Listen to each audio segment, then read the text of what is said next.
తీవ్రమైన వ్యతిరేకత ఉంది అనే మాట మాత్రం వాస్తవము. కాబట్టే ఇలాంటి వ్యాఖ్యలు వస్తున్నాయి. లేదా ఇంకా కొత్త పార్టీలకు వాక్యూమ్ ఉంది. ఇవన్నీ గూడా వస్తున్నాయి కాబట్టి నిజంగా మీ అంచనా ప్రకారం అంటే మీకు కూడా సర్వేలుంటాయి. లోపల కాంగ్రెస్ పార్టీకి సంబంధించి ఇన్నర్‌గా ఎక్సర్‌సైజ్ గూడా జరుగుతది కాబట్టి ప్రజల్లో ఎటువంటి భావన ఉందని మీరనుకుంటున్నారు? మేడం ఈరోజు ప్రజలు సరే 100% ఇక మొత్తం సుఖ సంతోషాలతోని ఇట్లా విల్లు విరుస్తున్నారు అని నేనేం అనను గానీ, హ్మ్. ఉన్న కాడికి వారికన్నా వీరు బెటర్‌గా ఉన్నారు. పర్లేదన్న కాడ ఉన్నారు. అంటే 15 నెలలకు పర్లేదు అని ఉన్నారు. ఎందుకంటే హ్మ్. 2014లో ఈ రాష్ట్రం just born baby. Just born baby. మనకు పుట్టిన పిల్లోడిని వాడు రేపు ఒక 10 సంవత్సరాలకు ఎలా కావాలన్నది మన చేతుల్లో ఉంటది. వాడి పెంపడం వాడు పెంచే విధానం మన చేతుల్లో ఉంటది. హ్మ్. 10 ఏళ్ల తర్వాత వాడిని సడన్‌గా తీసుకెళ్ళి హాస్టల్‌లో పడేస్తే వాడు సెట్ అవ్వడానికి కొన్ని రోజులు టైం పడతది. ఓకే. ఎలా ఉన్నాడు టీచర్ మా పిల్లోడు అని అంటే ఏమంటారు? ఓకే అండి పర్లేదు స్టార్టింగ్ కన్నా ఇప్పుడు కొద్దిగా బెటర్‌గానే ఉన్నాడు అంటారు. ఇక్కడే ఇది కూడా చిన్న ఎగ్జాంపుల్ చెప్పినాను నేను. మీరు 10 ఏళ్ళు చేసిన విధ్వంసానికి మేము చేసిన 15 నెలల పరిపాలనకు ప్రజలు ఓకే. పర్లేదు బానే చేస్తున్నారు. ఏం కావాలి? మీకు 10 సంవత్సరాలు కావాలి నిరూపించుకోవడానికి. మాకు 5 సంవత్సరాలు టైం ఇయ్యరు నిరూపించుకోవడానికి. ఏంటిది? దీన్ని పార్షియాలిటీ పక్షపాతం అనకపోతే ఏమంటారు? మీరు నిరూపించుకోవడానికేమో 10 సంవత్సరాలైనా కూడా ఇంకా సరిపోదు. ఇంకో సంవత్సరం వస్తే మేమేమో నిరూపించుకుంటామని వ్యాఖ్యలు చేసిన మీరు 15 సంవత్సరాలు కోరినటువంటి మీరు మీ నాయకత్వాన్ని నిరూపించుకోవడానికి 15 నెలలు కాగానే కాంగ్రెస్ పార్టీ పైన ముఖ్యమంత్రి గారి పైన మీరు అది ఉంది ఇది ఉందని మాట్లాడతారా? ఎంతవరకు సమంజసం మేడం మీరు? ఈరోజు వీళ్ళు ఏదో సభ పెడుతున్నామని అన్నారు. సరే మీరు సభ పెట్టుకోండి, ఏమైనా పెట్టుకోండి, మాకేం సంబంధం లేదు. మీకు గతంలో అంటే పోయిన చర్చలో కూడా నేను కల్వకుంట్ల తారక రామారావు గారు ఏం మాట్లాడించో వినిపించినాం. ఆర్టీసీ బస్సులు ఎంత స్వచ్ఛందంగా అంటే ఎంత పారదర్శకంగా మేము ఇస్తున్నాం అనే విషయాన్ని వారి మాటలనే మీకు ఆన్ కాల్ రికార్డ్ వినిపించిన వారు మాట్లాడి. మీరు గతంలో పొంగులేటి గారు చేసినటువంటి సభకు చేసినటువంటి విధ్వంసాలు మేమేం చేయకుండా మీతో సహకరిస్తున్న మాటని వారే ఒప్పుకున్నారు. ఈరోజు సభ కోసము మీరు కాల్వల్ని ధ్వంసం చేస్తున్నారు. దాని గురించి మేమేం మాట్లాడొద్దు. మాట్లాడితే అధికారం ఉంది.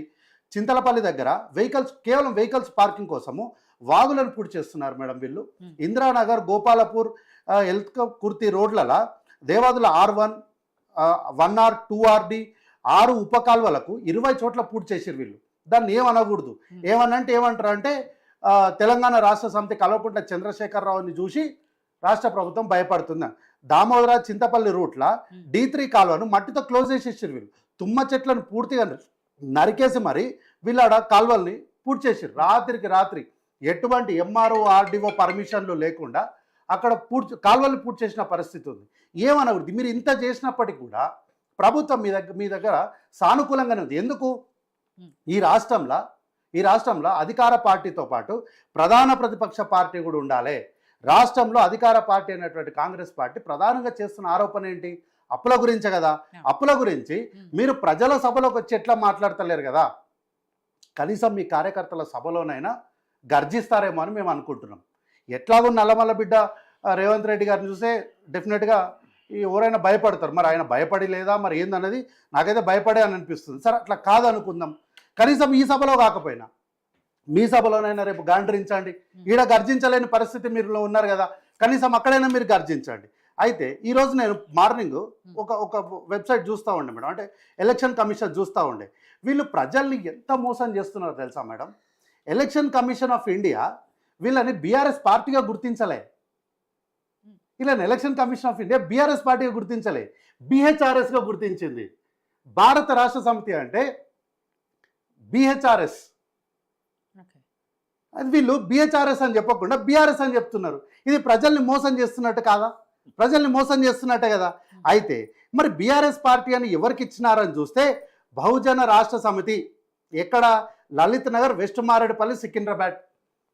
ఈ అడ్రస్లో రిజిస్టర్ అయిన పార్టీ BRS పార్టీ, బహుజన రాష్ట్ర సమితి అని BRS పార్టీ. విషయం ఇది ఇది ఇది ఎలక్షన్ కమిషన్ ఆఫ్ ఇండియా. నేను ఈరోజు చూస్తున్నా, నేను నాకు కూడా తెలియదు. ఎవరైనా చేసుకోవచ్చు. ఇది మంచి ఉంది. Election commission of India official website అన్న. కొత్త పార్టీ పెట్టుకోవచ్చు కదండి.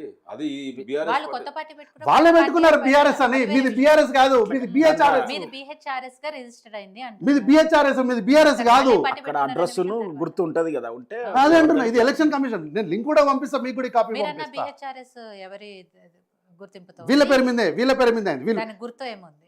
కారు గుర్తే ఉంది. List of participating political parties, state parties, MIM, BHRS, Bharat Rashtra సమితి. ఓకే.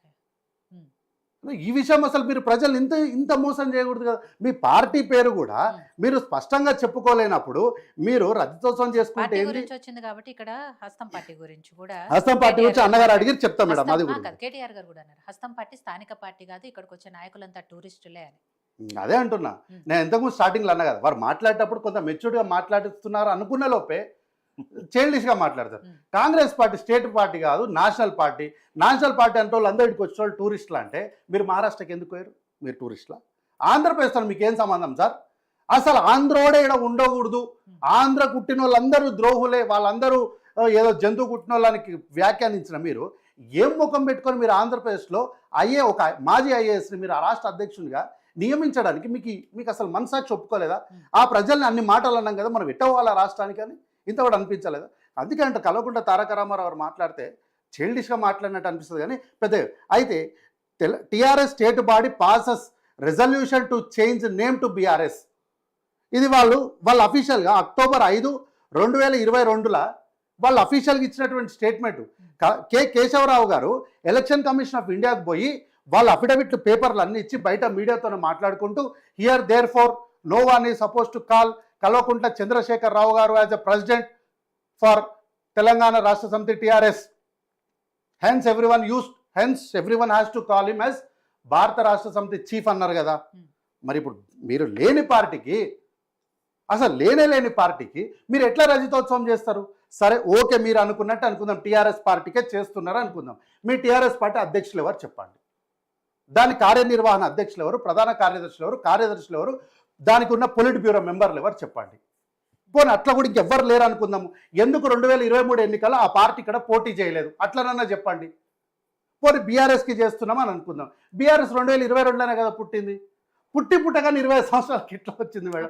నాకు తెలియక అడుగుతా. పేరు గురించి అయితే ఆయన ఇందాక చెప్పారు కదా, 135 ఏళ్ల చరిత్ర ఉన్న మరి కాంగ్రెస్ మేడం, పార్టీ కూడా ఇందిరా అనేక కాంగ్రెస్ ఆర్ వచ్చి మళ్ళీ ఇండియన్ నేషనల్ కాంగ్రెస్ లో మెర్జ్ అయింది. 2 ఎద్దులు ఉండే ఆ పార్టీ వచ్చి ఇందిరాగాంధీ గారు కాంగ్రెస్ పార్టీ విడిపోయిన తర్వాత విడిపోయిన కాంగ్రెస్ వచ్చి మళ్ళీ Congress party Indian national Congress లో మెర్జ్ అయింది. అట్లా కాంగ్రెస్ నుంచి విడిపోయిన ప్రతి పార్టీ కూడా మళ్ళీ వచ్చి కాంగ్రెస్ లోనే మెర్జ్ అయినాయి, కానీ కాంగ్రెస్ పార్టీ పోయి ఆ పార్టీలో మెర్జ్ కాలే. ఇప్పుడు ఇట్లా చెప్తే ఏమవుతుంది తెలుసా? తల్లి తెలంగాణ పార్టీ మీ పార్టీలో వచ్చి మెర్జ్ అయింది కదా. అట్లానే ప్రతి చిన్న పార్టీ కూడా విడిపోయిన పార్టీ వచ్చి మళ్ళీ కాంగ్రెస్తోనే మెర్జ్ అయింది. రాజశేఖర రెడ్డి గారు మొదట ఏ పార్టీలో ఉండే? రెడ్డి కాంగ్రెస్లో ఉండే కదా. రెడ్డి కాంగ్రెస్ వచ్చి ఇండియన్ నేషనల్ కాంగ్రెస్లో మర్జ్ అయిందా? ఇండియన్ నేషనల్ కాంగ్రెస్ వచ్చి రెడ్డి కాంగ్రెస్లో మర్జ్ అయిందా? కాబట్టి మీరు ఎవరితోనో మర్జ్ అయ్యారు, కనీసం అదన్న క్లారిటీ ఇవ్వండి. నాయకుడు ఒక్కడే కదా అంటున్నారు. మరి నాయకుడు ఒక్కడే, సిద్ధాంతం ఒకటే, పేరు ఎందుకు మార్చారు? రెండు ఒకటే అని 2 పేర్లు ఎందుకు? మీకు ఏదో ఒక పేరుతో విలువచ్చు కదా. ప్రజలు ఎందుకు కన్ఫ్యూజ్ చేస్తున్నారు? మీరు భారత రాష్ట్ర సమితి, తెలంగాణ రాష్ట్ర సమితి, ఏదో ఒకటి చెప్పాలి కదా. ఇట్లేమీ చెప్పకుండా మీరు సరే ఇది ఏంది అని చెప్పి, నేను ఇన్ జనరల్ మేడం, నేను దీనిపైన పెద్దగా లోతుగా కూడా ఏం విశ్లేషణ చేయకుండా జస్ట్ గూగుల్లోకి పోయి బీఆర్ఎస్ పార్టీ అని కొట్టిన. వికీపీడియా వచ్చింది మేడం. ఏమని? తెలంగాణ రాష్ట్ర సమితి, ఒక్క నిమిషం మేడం, బీఆర్ఎస్ పార్టీ తన పేరును చేంజ్ చేసుకుంది. On October 6, 2022 officials from BRS submitted the relevant documents required for the name change according to the Representation of People Act 1951. మీరు చట్ట ప్రకారం మార్చుకున్నారు. ఉదాహరణకి ఇంకా అర్థమయ్యేటట్టు చెప్తా. ఇప్పుడు చింతపండు నవీన్ గారు ఉన్నారు, వారిని తీన్మార్ మల్లన్న అంటాం. ఏ డాక్యుమెంట్ చూసినా వారు తీన్మార్ మల్లన్న అని ఉంటుంది. వారు చింతపండు నవీన్ అంటే వారికి ఇప్పుడు వారికి రికగ్నైజేషన్ లేదు. ఇప్పుడు మనము ఎలక్ట్రల్ ఆఫ్ ఇండియాకి పోయి దాంట్లో పోయి చింతపండు నవీన్ అని కొడితే వారి ఓటర్ ఐడి కానీ ఏమీ కనిపించదు. తీన్మార్ మల్లన్న అంటే వారి డీటెయిల్స్ వస్తాయి. వీరు కూడా అంతే కదా మేడం. అయితే ఈరోజు వీళ్ళు ఏందో మేము తెలంగాణలో అంతా ఇంత అంటారు. 37.35 ఉన్న వీళ్ళ ఓట్ షేరు ఎక్కడికి వచ్చింది? 10.52 వచ్చింది. ఇది నేనేం చెప్తలేను, వికీపీడియా వీళ్ళు అఫీషియల్గా వీళ్ళ ఫేస్బుక్లలో మెన్షన్ చేసినటువంటి వెబ్సైట్ల నుంచి చెప్తున్నా. కాబట్టి ఏంటంటే 2014లో కానీ ప్రతి చోట కూడా వీళ్ళు గెలిచిన ఎన్నికలు ఏంటంటే మోసం చేసే గెలిచిర్రు. ఎట్లా అంటే 2014లో వీళ్ళు కాంగ్రెస్ పార్టీని మోసం చేసి గెలిచారు మేడం.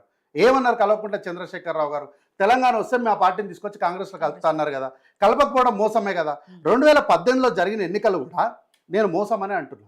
ఎందుకంటే అప్పుడు ఎన్నికల నిర్వహణ అధికారిగా ఉన్నటువంటి ఒక ఐఏఎస్ అధికారి గారి ఇంట పెళ్లి జరిగితే ఆ పెండ్లి తాలూకు ఖర్చంతా ఒక ప్రైవేట్ కాంట్రాక్టర్ భరించిండు. ఎందుకు, ఏం అవసరం వచ్చింది, ఏ ఒప్పందాలు జరిగినాయి, మీరు మాకేం చెప్పొద్దు, కాంగ్రెస్ పార్టీకి మాకేం చెప్పకండి సార్. కనీసం ప్రజలకన్నా చెప్పాలి కదా. ఆ అధికారి ఇంట పెళ్ళి ఎందుకో ప్రైవేట్ కాంట్రాక్టర్ చేయాల్సి వచ్చింది, ఆ అధికారికి ఆ కాంట్రాక్టర్కు ఉన్న ఒప్పందాలు ఏంటి, ఆ రోజు మీరే ప్రభుత్వంలో ఉన్నారు కదా, ఎందుకు మీరు ఇన్క్లూడే ఆ యొక్క ఒప్పందాలు తేల్చలేదు. అయితే నాకు రేవంత్ అన్నని చూసినప్పుడు ప్రతిసారి వీళ్ళందరూ మాట్లాడినప్పుడు లీడర్ సినిమాలో రానా గారిని, భరత్ అనే నేను సినిమాలో మహేష్ బాబు గారిని చూసినట్టు అనిపిస్తుంది. ఎందుకంటే వారు ముఖ్యమంత్రులు కాగానే అందరు వారిపైన ముప్పెట్టు దాడులు చేస్తారు.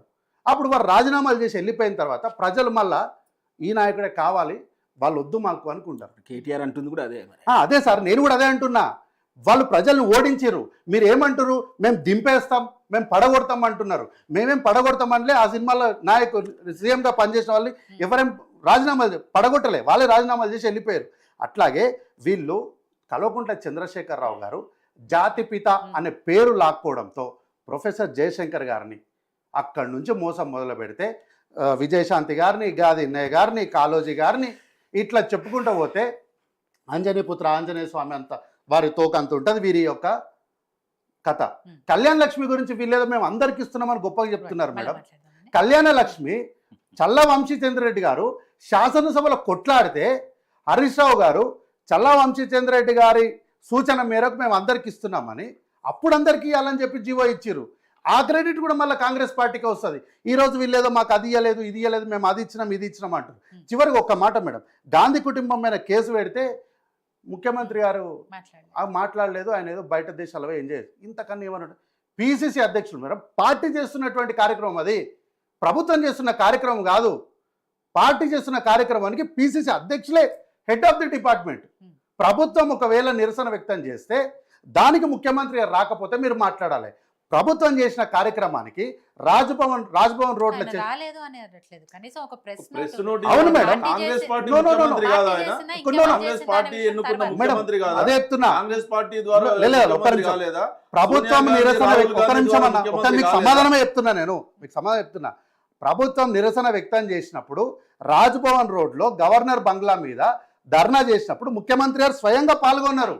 ఇది పార్టీ రాహుల్ గాంధీ గారు మా పార్టీ అగ్రనాయకుల పైన జరుగుతున్నటువంటి దాడికి అధ్యక్షులు ఎవరు వహిస్తారు? పార్టీ నాయకత్వం వహిస్తుంది. వీళ్ళు బయటకు ఎంజాయ్ చేస్తున్నారు. సరే మా నాయకుడు అంటే ఎంజాయ్ చేస్తారు, మరి మీ నాయకుడు ఎందుకు పోయిండు? మా నాయకుడు ఏం చేస్తుండో ఫోటోలు వస్తున్నాయి. మీ నాయకుడు వచ్చిన ఫోటోలు ఏందో ఇప్పుడు చూపెట్టాలా? మళ్ళా చూపి, అది కూడా చూపి. మరి ఇది సరే, వారిని మాట్లాడించండి, అంతలో కేటీఆర్ గారి ఫోటోలు చూసి చూపిస్తా. నరసింహనాయుడు గారు, ఇక్కడ ఇందాక అంటే గతంలో బీఆర్ఎస్ నాయకులు చాలా మంది మాట్లాడారు, ఇప్పుడు కూడా డిబేట్లో కూడా యాదగిరి గారు కూడా మాట్లాడారు. ముఖ్యమంత్రి రేవంత్ రెడ్డి గారు ఉమ్మడి ముఖ్యమంత్రిగా బీజేపీకి కాంగ్రెస్